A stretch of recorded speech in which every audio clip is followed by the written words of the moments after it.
Friends, आज की इस वीडियो में हम लोग गुप्तोत्तर काल या कह सकते हैं कि पूर्व मध्यकाल के बारे में पढ़ेंगे, जहां पर आपके 60 से ज़्यादा आपके प्रश्न हैं, काफ़ी महत्वपूर्ण हैं। लेकिन हम चाहते हैं कि आप टेस्ट पेपर को लगाने से पहले इसका आप बेस समझ लीजिए। अगर आप बेस समझ लेते हैं तो आपकी जो 60 प्रश्न हैं आपके लगभग 10 मिनट में कंप्लीट हो जाएंगे। लेकिन अगर आपने यहाँ पर स्ट्रक्चर समझ लिया तो हमेशा के लिए आपकी ये जो हिस्ट्री हम आप पढ़ा रहे हैं आपको हर्षवर्धन के बारे में, हमेशा के लिए आपका तैयार हो जाएगा। क्योंकि स्ट्रक्चर के माध्यम से अगर पढ़ाएंगे तो आपको आसानी से तैयार हो सकता है। आप लोगों का लेवल एक हाई होना चाहिए।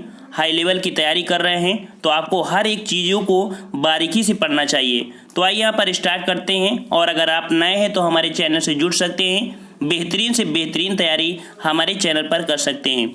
यहाँ पर आपका पहला पॉइंट कह रहा है कि प्राचीन भारत का अंतिम हिंदू सम्राट, ठीक है। तो आपका जो हर्षवर्धन था वो कैसा था, आपका हिंदू सम्राट था, ठीक है ना। यहाँ से आपकी हिस्ट्री स्टार्ट होती है।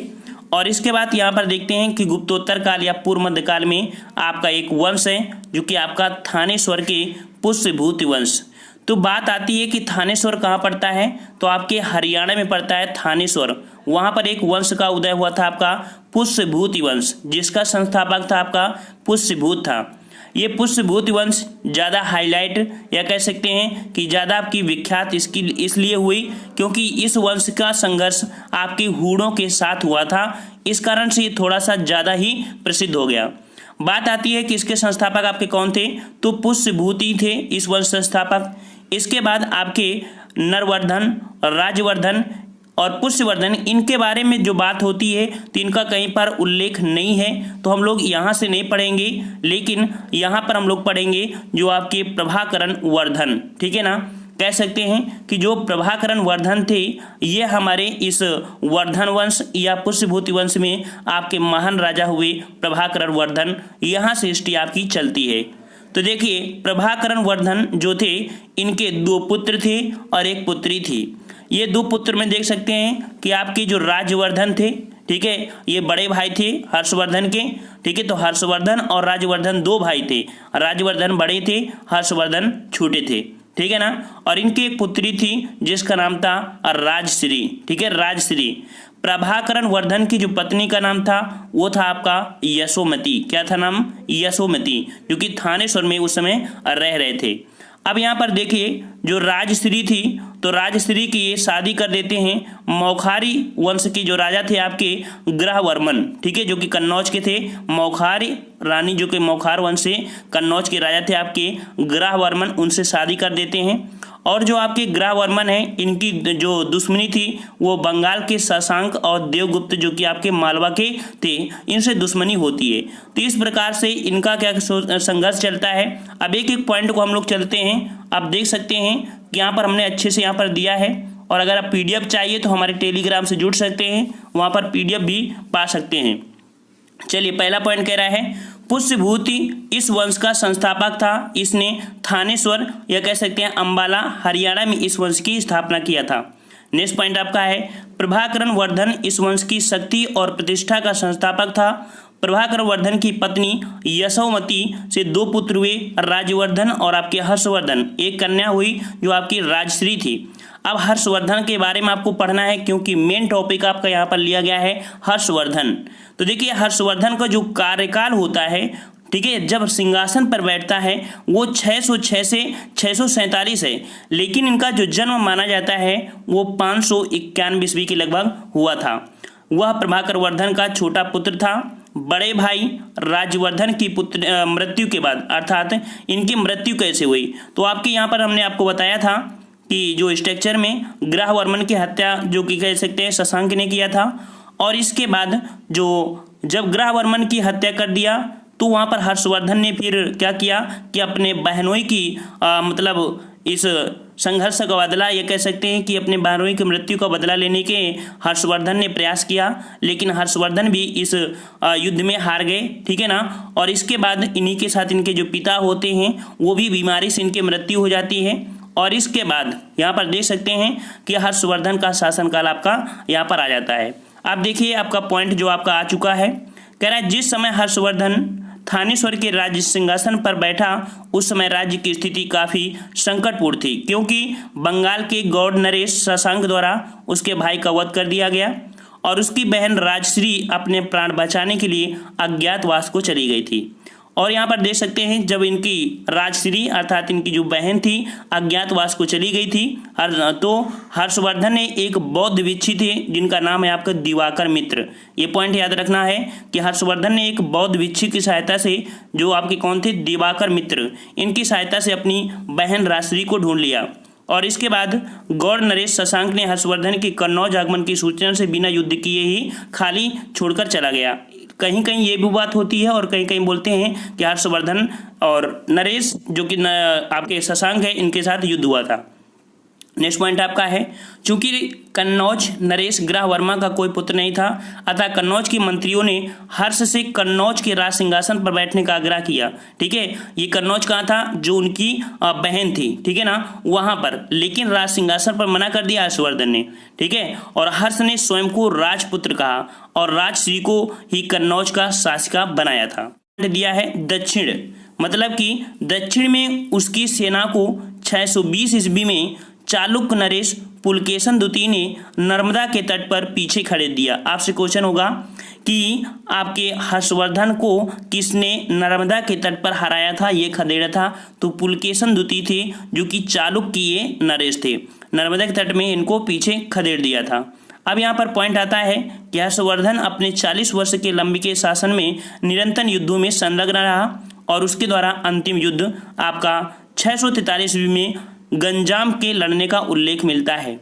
यहाँ पर आपका पॉइंट दिया है इनकी मुद्राएं। ठीक है, हर्षवर्धन के समय की कुछ मुद्राएं हैं कि हर्ष की 2 मुद्राएं हैं, एक नालंदा व सोनीपत से प्राप्त हुई हैं। ठीक है, नालंदा व सोनीपत से प्राप्त हुई हैं, ये आपकी तांबे की हैं, और सोनीपत की मुद्रा आपकी शिव का वाहन नंदी अंकित है, जो आपकी सोनीपत से मुद्रा है। नालंदा की मुद्रा श्री हर्ष के नाम लिखा हुआ है उस मुद्रा पर, और उसे महेश्वर, सार्वभौम व महाराजा धीराज का नाम कहा गया था। जो हर्षवर्धन थे तो उनकी जो पाई गई है नालंदा की मुद्रा पर, वहाँ पर महेश्वर, सार्वभौम और महाधीराज के नाम से उन्हें पुकारा गया है। अब यहाँ पर थोड़ा सा यहाँ पर वन लाइनर में देख लीजिए कि हर्षवर्धन का जो कार्यकाल होता है कि हर्षवर्धन पुष्यभूत वंश का प्रतापी राजा था। हर्षवर्धन का जन्म 591 ईस्वी के लगभग हुआ था। हर्ष ने अपनी राजधानी थानेश्वर से कन्नौज स्थानांतरित की थी। कहाँ पर, थानेश्वर से कन्नौज स्थानांतरित किया था, ये पॉइंट आपको याद रखना है। नेक्स्ट आपका है, हर्ष ने अपने राज दरबार में कादम्बरी और हस्तचरित जो रचयिता थे, अर्थात कादम्बरी और हस्तचरित के रचयिता बाणभट्ट आपके जो थे वो सुशोभित करते थे। और इन्हीं के समय आपके चीनी विद्वान जो थे आपके हेन स्वांग, जिनकी एक पुस्तक है आपकी सी युकी का रचयिता, इन्हीं के आश्रय प्रदान किया, अर्थात इन्हीं के समय आपके आए थे। अब यहाँ पर बात आती है कि हर्षवर्धन की मृत्यु लगभग 647 ईस्वी में हुई। चूंकि वह निसंतान था इसलिए उसकी मृत्यु के बाद पुष्यभूति वंश का अंत हो गया। ठीक है ना। अब यहाँ पर एक पॉइंट और को देख लेना है ह्वेन सांग के बारे में, क्योंकि ह्वेन सांग से भी क्वेश्चन आपको देखने को मिलते हैं एग्जाम में। तो यहाँ पर देखिए ह्वेन सांग कौन था, तो ह्वेन सांग हर्षवर्धन के समय विख्यात चीनी यात्री ह्वेन सांग भारत आया। बौद्ध धर्म की विस्तृत जानकारी प्राप्त करने के उद्देश्य से ये 630 से ईस्वी में भारत आया था और लगभग 645 तक रहा था। कहीं कहीं आपका 629 भी होता है और 629 से 600 आपके 44 तक इसका शासनकाल कहीं कहीं देखा गया है। अब यहाँ पर एक पॉइंट आपको देखना है जो कि यहाँ पर दिया है विवरण। हर्ष को उसने फीसे या वैश्य जाति का बताया है, अर्थात हर्षवर्धन को यहाँ पर जो ह्वेन सांग थे उसने वैश्य जाति का बताया है। साथ में हर्ष को उसने शिलादित्य के नाम से संबोधित किया है। अगला पॉइंट है कि उसने शूद्रों को कृषक बताया है। और एक पॉइंट बहुत पूछा जाता है कि जब हर्षवर्धन थे उस समय नालंदा के प्राचार्य कौन थे, तो नालंदा के प्राचार्य थे आपके शीलभद्र। ठीक है, शीलभद्र। और जब ह्वेन सांग थे तो इनके समय जो सिंचाई होती थी वो रहट के माध्यम से होती थी। रहट मतलब क्या होता था, आपका कुआं होता था, वहाँ पर ऐसे जो किनारे होता है रस्सी उससे, तो उसमें से बैल होते थे, वो चारों तरफ ऐसे घूमते थे और पटा पुल के माध्यम से कह सकते हैं कि बाल्टी धीरे धीरे पानी यहाँ पर बहने लगता था। ठीक है, ऐसे बाल घूमा करते थे, ये आपका रहट के माध्यम से होता था। और इसके अनुसार भारत के घोड़े जो आते थे वह अरब, ईरान व कम्बोज से आते थे। अब एक पॉइंट आपका है कि ह्वेनसांग ने, ये पॉइंट याद रखना है कि ह्वेनसांग ने कन्नौज की धर्मसभा व प्रयाग की महामोक्ष परिषद का भी वर्णन किया है, ठीक है ना। तो ह्वेनसांग ने क्या किया था, धर्मसभा और प्रयाग ये और महामोक्ष का वर्णन भी किया है यहाँ पर। अब यहाँ पर पॉइंट आपके जो दिए हैं कुछ आपके जो साहित्यिक रूप से हैं कि हर्ष एक उच्च कोट का कवि था, ठीक है ना, कवि था, और उसने संस्कृत में, कैसे, संस्कृत में नागानंद, रत्नावली या व प्रियदर्शिका ये नाटक की रचना किया है, ठीक है ना। हर्षवर्धन ने संस्कृत में नागानंद, रत्नावली, प्रियदर्शिका नामक नाटकों की रचना किया है। नेक्स्ट पॉइंट है आपसे कि हर्षवर्धन ने अपने राज दरबार में कादम्बरी और हर्षचरित की रचयिता आपके बाणभट्ट हैं, ये आपके थे, ठीक है ना। ह्वेनसांग की पुस्तक थी सीयू की, ठीक है। और नेक्स्ट पॉइंट आपका यहाँ पर दिया है, ठीक है, ह्वेनसांग के बारे में कि ह्वेनसांग को यात्रियों का राजकुमार कहा जाता है, ठीक है। ह्वेनसांग जो थे चीन यात्री, उन्हें यात्रियों का राजकुमार कहा जाता है। एक पॉइंट आपको याद रखना है कि हर्ष प्रयाग अर्थात जो आधुनिक के समय इलाहाबाद है, जिसका नाम फिर से प्रयागराज हो गया है, प्रयागराज के संगम में प्रति 5 वर्षों में समारोह आयोजित होता था, जिसमें वह खूब दान करता था। कहा जाता है कि जितने भी वस्त्र पहने होता था या जितना भी आभूषण रहता था सभी को दान कर देता था, और उनकी जो बहन थी वो आभूषण और वस्त्र लेके जाती थी, उनको धारण करते थे, ठीक है ना। अगला पॉइंट है कि महायान के सिद्धांतों के प्रचार के लिए हर्ष ने कन्नौज में एक महासम्मेलन का आयोजन किया। ये आपका जो 5वां कह सकते हैं बौद्ध संगीति का 5वां बौद्ध संगीति हुई थी, वही आपकी कन्नौज में हुई थी। इसका अध्यक्ष पूछ लेते हैं कि 5वीं बौद्ध संगीति के अध्यक्ष कौन थे, तो आपके जो कह सकते हैं कि आपके आए थे ह्वेनसांग इस कन्नौज के महासम्मेलन की अध्यक्षता की थी। ये पॉइंट आपको याद रखना है, ठीक है ना। और हर्षवर्धन की मृत्यु हो गई, अभी आपको हमने बता दिया है। अब आपको टेस्ट पेपर लगाना है।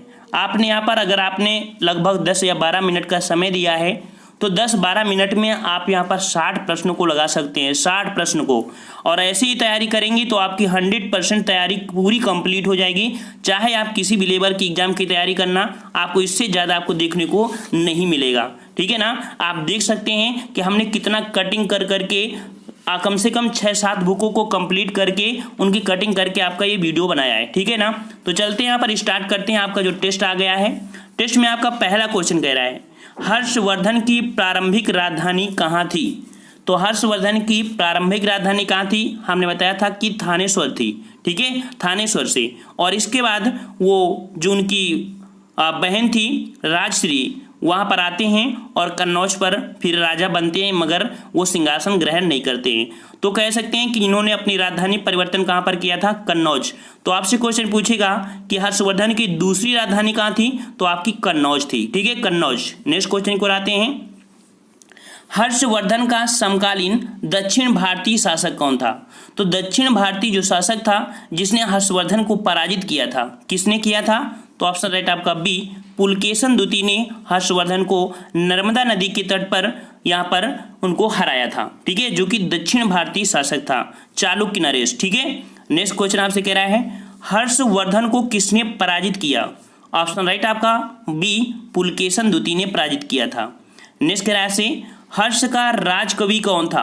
हर्ष का राजकवि कौन था, तो यहाँ पर आपका बाणभट्ट, जिसने यहाँ पर कह सकते हैं कि बाणभट्ट ने हर्षचरित की रचना किया है, हर्षचरित की रचना बाणभट्ट ने किया है। नेक्स्ट क्वेश्चन आपसे कह रहा है बाणभट्ट निम्नलिखित में से किस सम्राट के राज दरबारी कवि थे।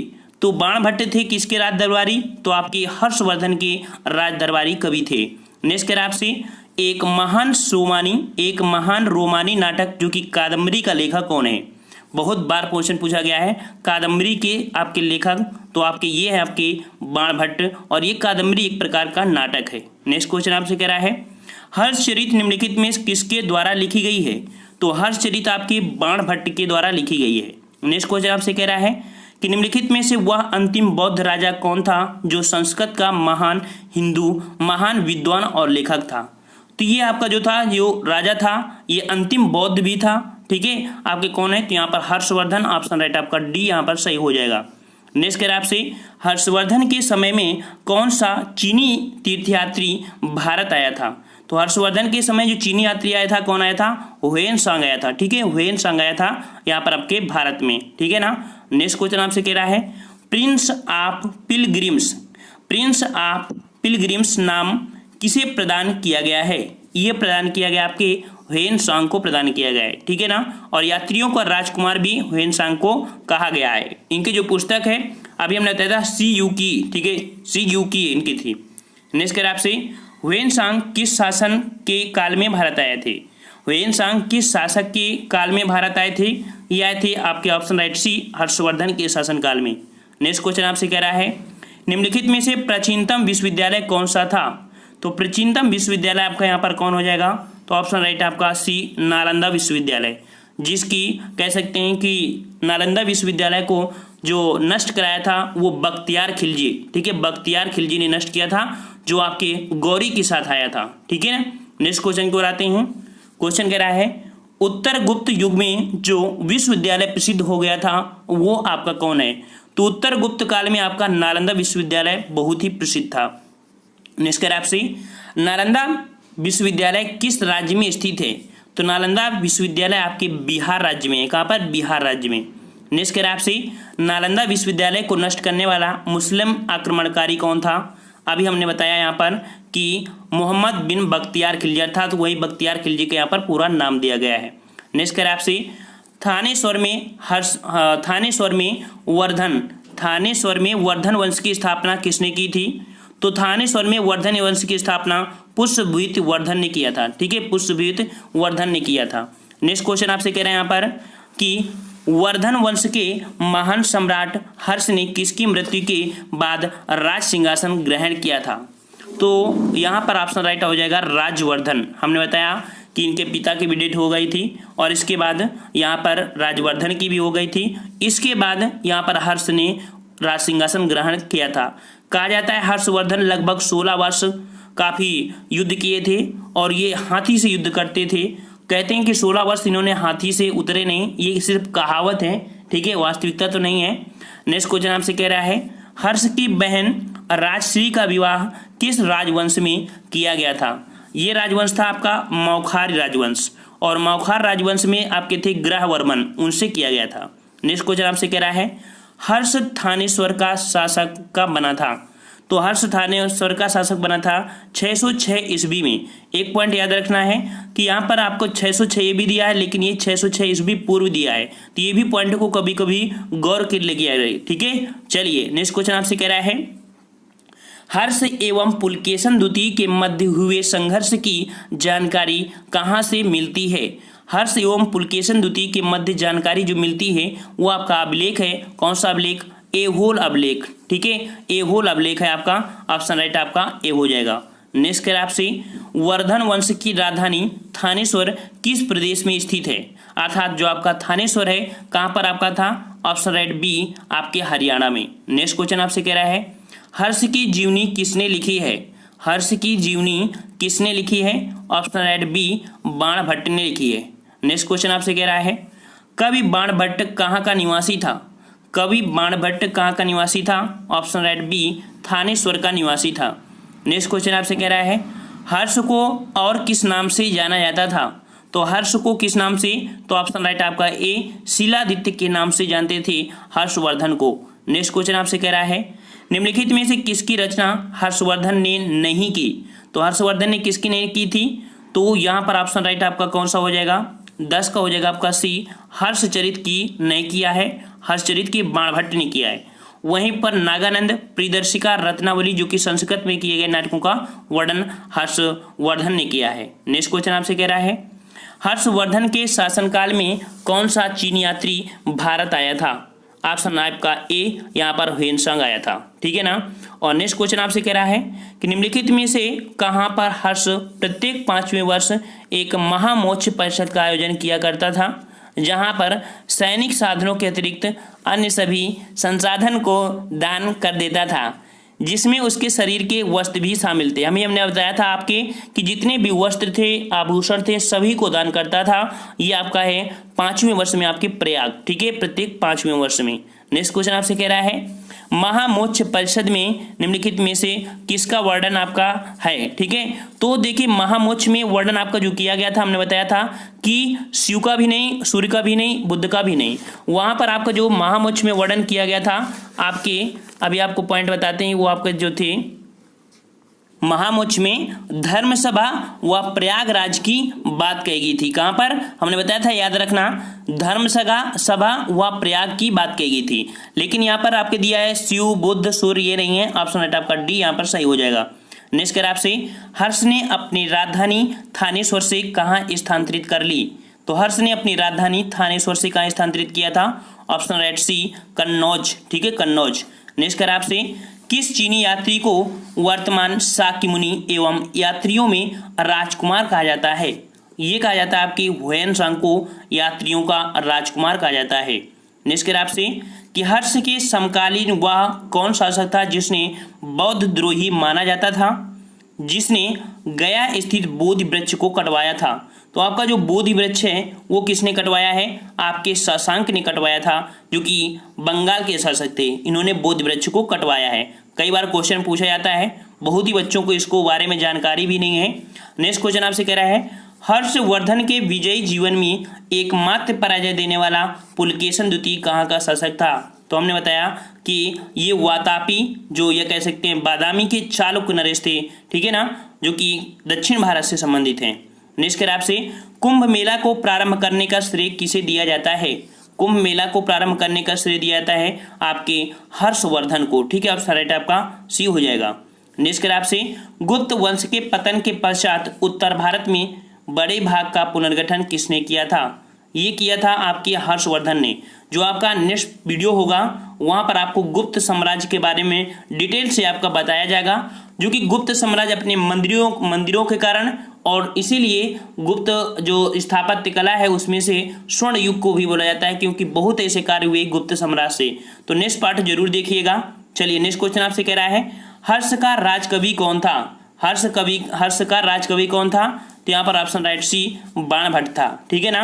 चलिए अब आपको यहाँ पर देखिए आपके आंसर की भी दे दिया गया है, आंसर की के माध्यम से डाउनलोड भी कर सकते हैं। अब नेक्स्ट आपको जो दिए गए हैं, ठीक है, ये हमारी कई बुकों का मिक्स किया गया है, तो आप और भी सेट पेपर के माध्यम से यहाँ पर टेस्ट लगाइए। अभी टेस्ट आपका खत्म नहीं हुआ है, क्योंकि हम चाहते हैं जितने ज़्यादा से ज़्यादा टेस्ट लगा लीजिए, हमेशा के लिए आपकी ये हिस्ट्री दिमाग में और ज़्यादा से ज़्यादा क्वेश्चन आपको मिल जाएंगे। कहीं भी आपको इतने ज़्यादा क्वेश्चन देखने को नहीं मिलेंगे और इस तरह से आपको पीडीएफ के माध्यम से आपको कहीं देखने को नहीं मिलेगा। ठीक है ना। तो पूरा नॉलेज और पूरे क्वेश्चन के बारे में समझ लीजिए। चलिए कह रहा है, मौखारी शासकों की राजधानी कहाँ थी। मौखारी शासकों की राजधानी कहाँ थी। तो 364 का ऑप्शन बी कन्नौज थी। ठीक है, कन्नौज। नेक्स्ट कर आपसे, हर्ष के समय की सूचनाएं किसकी पुस्तकों में निहित हैं। तो हर्ष के समय जितनी भी सूचनाएं थी वो आपकी किस में थी, तो आपकी कल्हड़। ठीक है, कल्हड़ में आपकी ये मिलती हैं। नेक्स्ट कर आपसे यहाँ पर, सम्राट हर्षवर्धन ने 2 महान धार्मिक सम्मेलन का आयोजन किया था, तो कहाँ पर किया था। ये क्वेश्चन आपका पिछली बार आया था आपके पीसीएस में। तो ऑप्शन राइट आपका यहाँ पर हो जाएगा ए, आपका कन्नौज में, फिर आपका प्रयागराज में किया था। नेक्स्ट क्वेश्चन आपसे कह रहा है, उत्तर प्रदेश में स्थित वह स्थल जहां हर्षवर्धन ने बौद्ध महासम्मेलन का आयोजन किया, वो आपका कौन सा है। ऑप्शन राइट आपका यहाँ पर हो जाएगा बी, प्रयाग में किया था। ठीक है, प्रयाग में। नेक्स्ट क्वेश्चन आपसे कह रहा है यहाँ पर, नर्मदा नदी पर सम्राट हर्ष के दक्षिणवर्ती आगमन को रोका था, ये रोका था। ऑप्शन राइट आपका यहाँ पर हो जाएगा जो कि बी नंबर, पुलकेशन द्वितीय ने। ठीक है, पुलकेशन द्वितीय ने। नेक्स्ट कह रहा है आपसे, कवि बाणभट्ट निवासी था, कहाँ का था। तो अभी आपने पढ़ा था कि ये आपके कहाँ था। ऑप्शन राइट आपका यहाँ पर थानेश्वर, बी नंबर हो जाएगा थानेश्वर का। नेक्स्ट क्वेश्चन आपसे कह रहा है यहाँ पर, हुएनसांग किसके शासनकाल में भारत आया था। हुएनसांग किसके शासनकाल में। ऑप्शन राइट आपका यहाँ पर हो जाएगा जो कि सम्राट हर्षवर्धन के शासनकाल में। नेक्स्ट क्वेश्चन आपसे कह रहा है कि हुएनसांग चीन के किस शासक का समकालीन था। ये किसके समकालीन था। ऑप्शन राइट आपका हो जाएगा ए, अर्थात ताई सुंग के समकालीन था। ठीक है। नेक्स्ट क्वेश्चन आपसे कह रहा है कि चीनी यात्री हुएनसांग ने किस विश्वविद्यालय में अध्ययन किया था। ये आपका जो विश्वविद्यालय है कौन, तो आपका ऑप्शन डी हो जाएगा, नालंदा विश्वविद्यालय। ठीक है, नालंदा विश्वविद्यालय।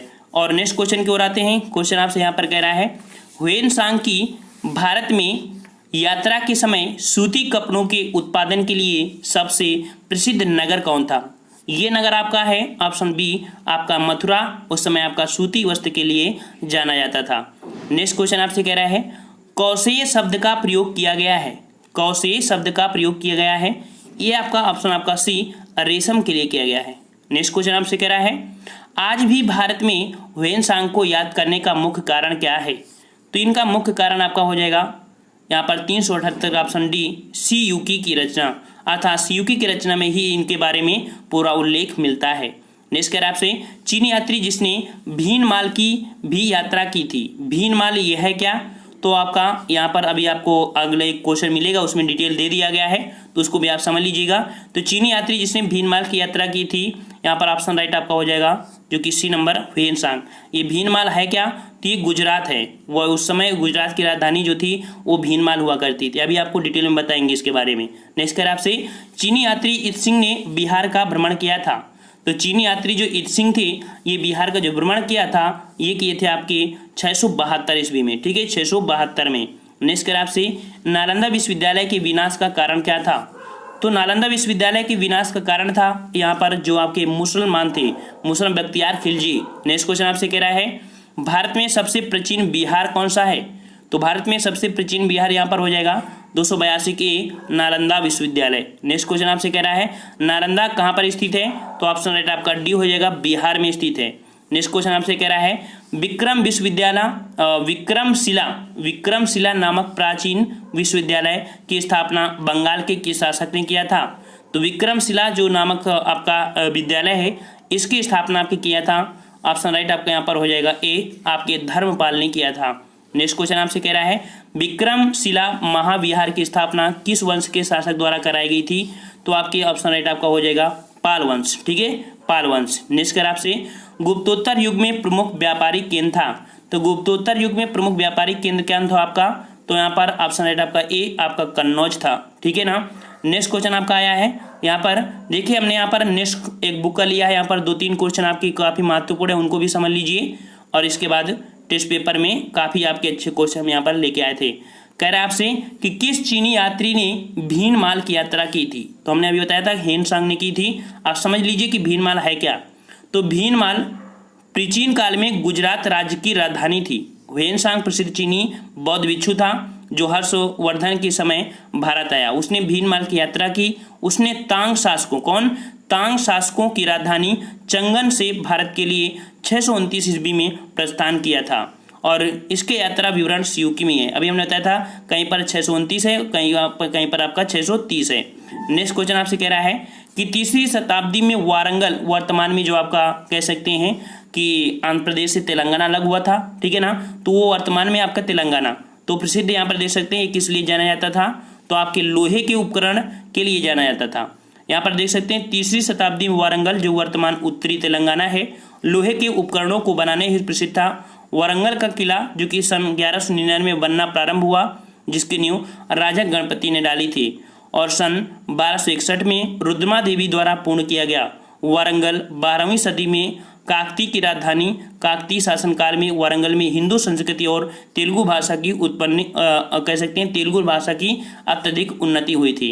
अब यहाँ पर क्वेश्चन दिया है कि नर्मदा नदी पर सम्राट हर्ष के दक्षिणवर्ती अभियान को किसने रोका था? और ये क्वेश्चन हमारे इस वीडियो का अंतिम है, ठीक है। क्वेश्चन फिर से सुन लीजिए, नर्मदा नदी पर सम्राट हर्ष के दक्षिणवर्ती अभियान को किसने रोका था? यहाँ पर 4 ऑप्शन है और आपको कमेंट करके बताना है कि इसका जवाब क्या सही हो जाएगा।